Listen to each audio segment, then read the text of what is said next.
지금 저는 형부와 제 죽은 언니 사이에서 낳은 아이를 키우고 있습니다.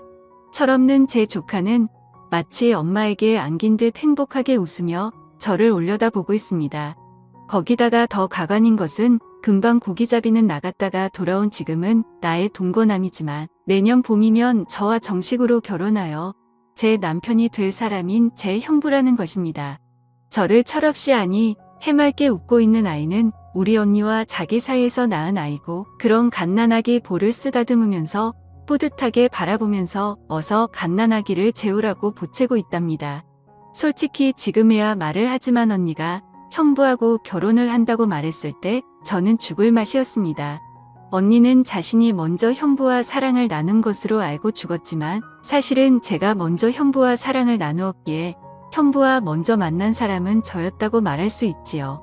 형부는 외양선의 항해사였습니다.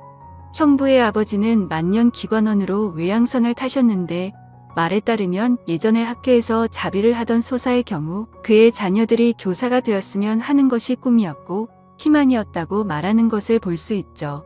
만년기관원으로 기관실에서 자동차로 치면 엔진에 해당하는 거대한 것을 닫고 조이며 정비를 하는 일을 했다고 합니다.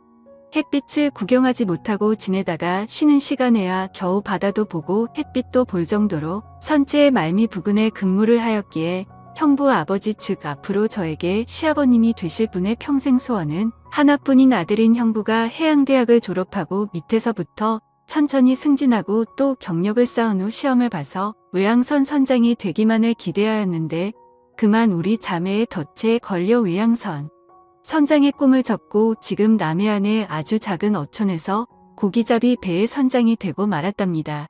그런 우리 부모님 이야기를 들려드리겠습니다. 사실 우리 아버지도 5년 전에 살아계셨으며 그리고 지금의 형부처럼 고기잡이 배를 몰고 바다로 나가 고기잡이를 했죠. 하지만 5년 전 갑자기 뇌졸중으로 쓰러지더니 얼마 지나지 않아 우리 엄마와 딸인 자매와 선장일은 고기잡이 배만 덩그러니 남겨놓고 저 세상으로 가고 말았습니다. 그런데 엎친 데 덮친다고 바다에서 물질을 하시던 엄마도 오랜 물질로 인한 잠수병이 발발하여 아버지를 따라 우리 자매만 남기고 저 세상으로 가버리고 말았습니다. 남겨진 우리 자매는 앞날이 너무도 막혔습니다. 우리 자매에게 남겨진 것이라고는 오두막에 가까운 집이랑 아버지가 고기잡이에 쓰던 낡은 고기 뼈 한 척이 우리 자매의 전 재산이었어요.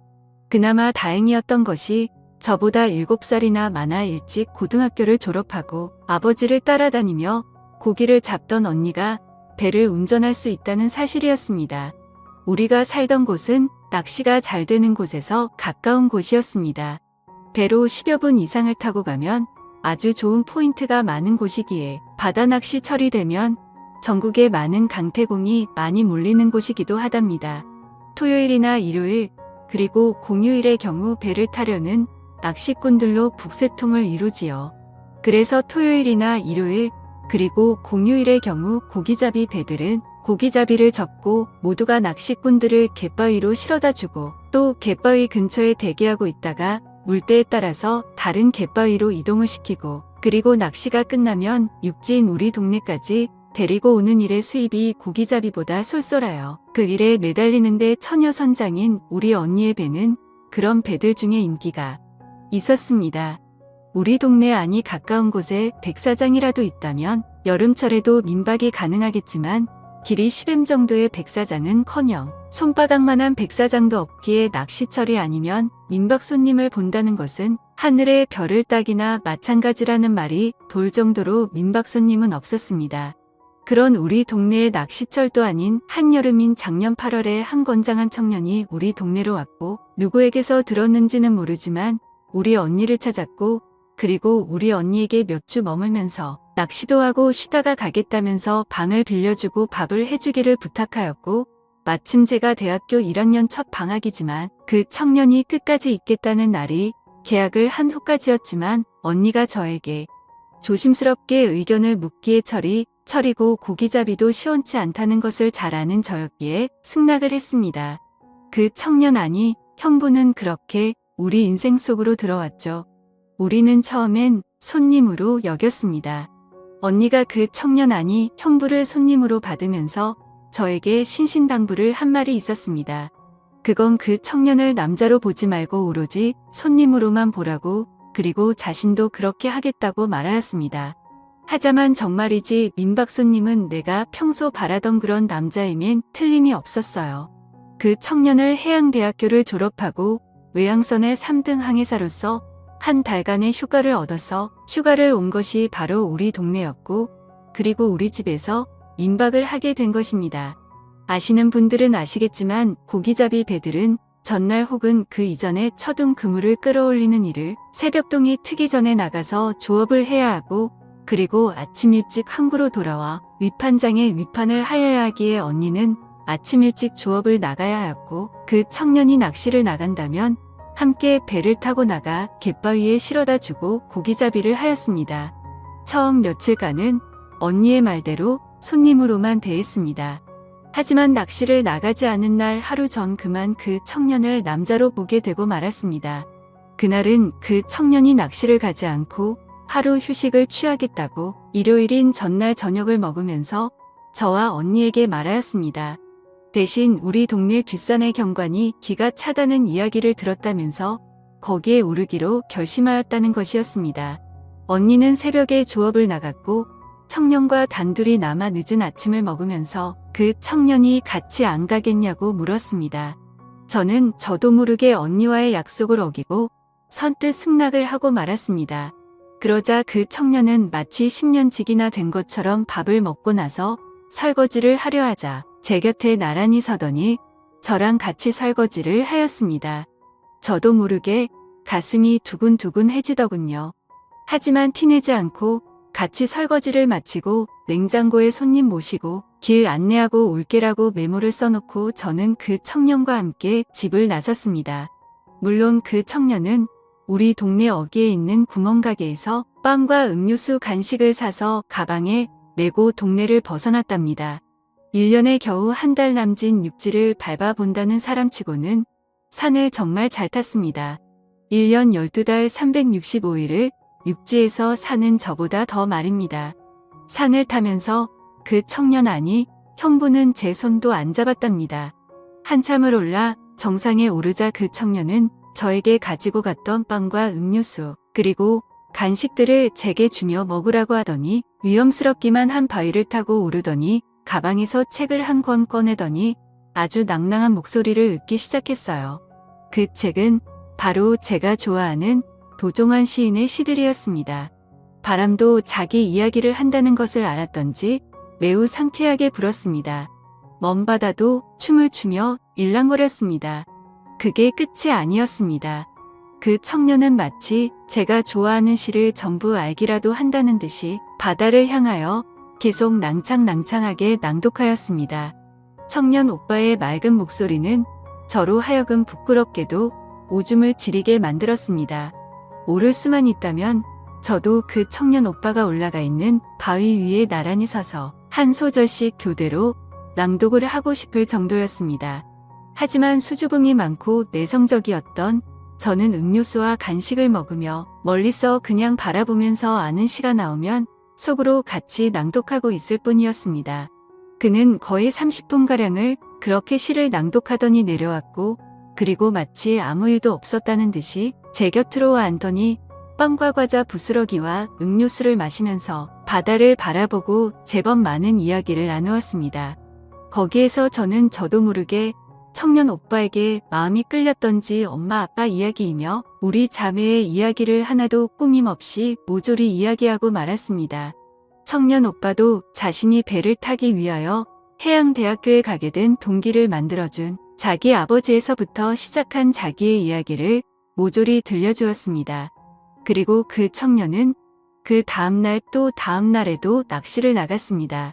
산에 갔다 온 후로 전 막연하게 그 오빠는 내 동경의 대상이었고 그리고 그 오빠가 바위 위에 올라가 낭낭한 목소리로 시를 낭독하던 모습을 그리며 스스로를 만족시키는 습관이 생기고 말았습니다. 오빠하고 산행을 다녀온 후 그 대상이 그 청년 오빠가 된 것은 어쩌면 지극히 당연한 결과였는지 모를 일입니다. 오빠 그날도 전 새벽에 눈을 뜨자마자 오빠와 있었던 산행 생각을 하였고, 그리고 바위 위에 올라가 낭낭한 목소리로 시를 낭독하던 오빠를 떠올리며 스스로를 기분 좋게 만드는 행위를 하며 오빠를 나직하게 외쳤습니다. 그때 갑자기 순간 방문이 열렸고 언니 배를 타고 갯바위로 낚시를 가 있어야 할 민박 손님 오빠의 얼굴이 보였습니다. 부끄러운 나의 모습을 오빠가 보고 만 것입니다. 오빠는 나에게 힘들지 않냐며 자기가 도와주겠다며 사랑을 나누게 되었습니다. 민박 손님과 민박집 주인 동생이 서로의 육체를 탐하게 된 것입니다. 그렇게 오빠와 나가 하나가 된 것은 오빠가 우리 집에 민박을 시작하고 꼭 일주일 만에 일어난 일이었어요. 그리고 나는 20살 여른이었고 오빠는 대학을 졸업하고 7년 만인 32살 때인 작년의 일입니다. 그로부터 나는 언니 몰래 스스로 오빠 방을 찾아가 일을 치렀습니다. 나와 동침을 한 사흘 후부터 오빠를 갯바위로 실어다 주면서 언니도 그 오빠와 일을 치렀다는 사실을 전혀 모르게 되었습니다. 언니는 내가 먼저 오빠와 사랑을 나눴다는 것을 모르면서 또 내 모르게 오빠와 사랑을 나누면서 나는 모를 것이라고 생각하며 하였고, 나 역시 언니가 오빠와 할 것이란 생각 자체를 하지 않았고 언니가 설마 오빠와 할 것이란 생각을 하지 않았던 것입니다. 자매가 한 남자와 번갈아 가면서 사랑을 나누게 된 것이죠. 처음에 오빠와 아무런 사이가 아닐 때는 하루하루가 지루하게 느껴졌습니다.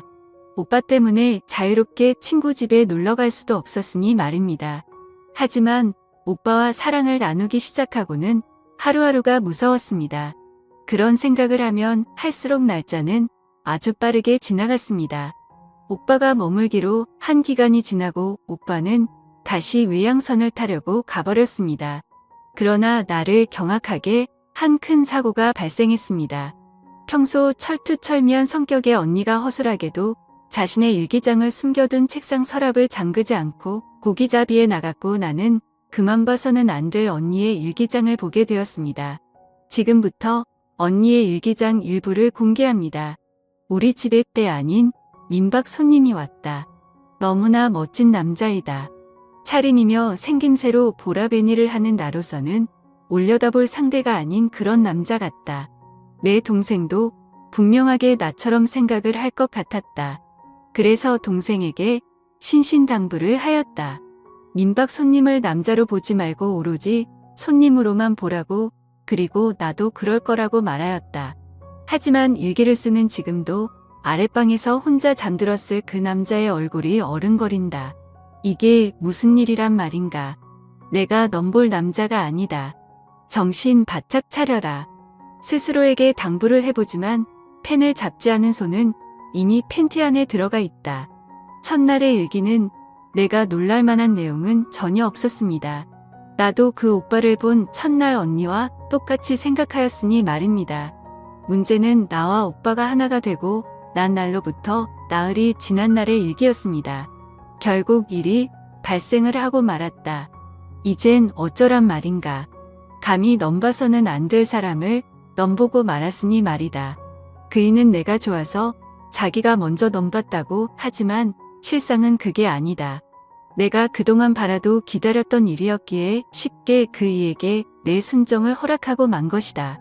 부모에게 승낙을 받아보겠다고 장담을 하였지만 처내고아인 자매가 둘이서 의자하며 작은 통통배로 고기잡이를 하며 먹고 사는 여자애를 흔쾌히 받아들일 부모님은 이 세상엔 없을 것이다. 여기까지 읽고 난 한동안 정신을 차릴 수가 없었습니다. 나와 먼저 사랑을 나누고 그 다음에 언니하고 일을 치렀으면서 언니를 아내로 맞아들이겠다는 오빠의 의도는 나의 정신을 혼미하게 만들기에 충분하였던 것입니다. 정신을 차리고 다시 언니의 일기장을 집어들었을 때는 이미 제 눈에는 두 줄기의 눈물이 흐르고 있었고 그 눈물 때문에 언니의 일기장이 흐릿하여 읽을 수가 없었습니다. 그때 결정적인 실수를 하나 하였으니 그 눈물이 언니의 일기장에 떨어졌고 그 흔적은 나중에 저로 하여금 언니에게 제가 언니보다 먼저 오빠하고 사랑을 나눴다는 사실을 알게 한 계기가 되었고, 언니가 위험을 무릅쓰고 출산을 선택기로 한 이유가 되었으며, 출산을 위하여 수술실로 들어가면서 만약에 자기가 하늘나라에 가면서 태어날 아기와 자기 남편인 형부를 저에게 맡긴다는 부탁이 바로 유언이 된 것입니다. 형부는 아내의 사망으로 충격을 받았고 언니와 있었던 모든 일을 까맣게 잊어버리고 말았습니다. 머릿속에 지우개가 들어있는 것처럼 말이에요. 새벽에 고기잡이를 위하여 들여놓은 그물을 끌어올리고 다음날 아침에 끌어올릴 그물을 치려고 나가는데 형부가 갯바위에 자기를 내려놓아 달라고 부탁을 하였습니다. 몇 번이나 형부를 갯바위에 실어다 주었지만 그물을 끌어올리고 넣는 시간이 아닌데도 형부와 한 배에 같이 타고 있다는 사실만으로도 행복하게 만들었죠.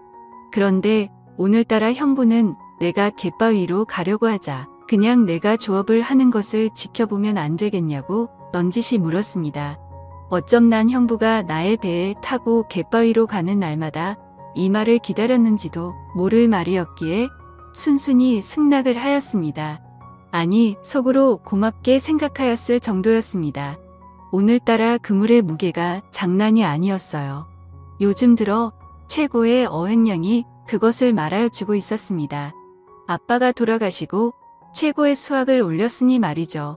더구나 그이가 보는 앞이라 그런지 오늘부터 잡아도 되는 꽃게까지 나의 마음을 들뜨게 만들 정도로 많이 그물에 걸려 있었습니다. 꽃게가 올라오자 그이가 나에게 오며 말을 걸었습니다.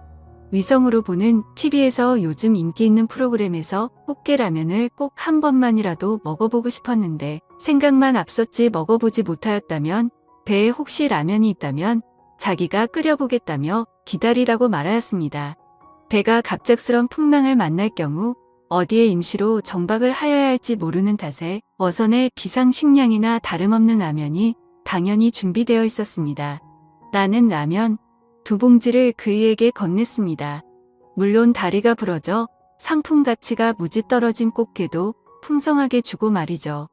행여하는 기대감에 부푼 나머지 난배를 낚시꾼 몇몇이 보이는 곳에서 그이가 라면을 끓이는 동안 천천히 움직여 낚시터에서는 전혀 모습이 보이지 않는 그런 위치에서도 불안하여 육지에서 봐서 배 안에서 무슨 일이 벌어져도 모를 정도의 바다까지 나갔습니다.